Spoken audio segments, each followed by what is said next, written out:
نے فرمایا جو شخص ہر شب جمعہ اور جمعرات کی درمیانی رات یہ درود شریف پابندی سے کم از کم ایک مرتبہ پڑھے، موت کے وقت سرکار مدینہ صلی اللہ علیہ وسلم کی زیارت کرے گا، اور قبر میں داخل ہوتے وقت بھی یہاں تک کہ وہ دیکھے گا کہ نبی پاک علیہ الصلوۃ والسلام اسے قبر میں اپنے رحمت بھرے ہاتھوں سے اتار رہے ہیں۔ مل کر پڑھ لے، اللہم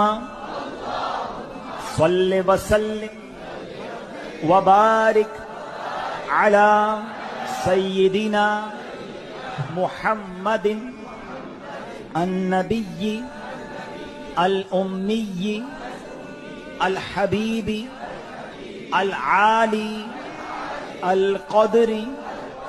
العظیم الجاہ وعلی آلہ وصحبہ وسلم۔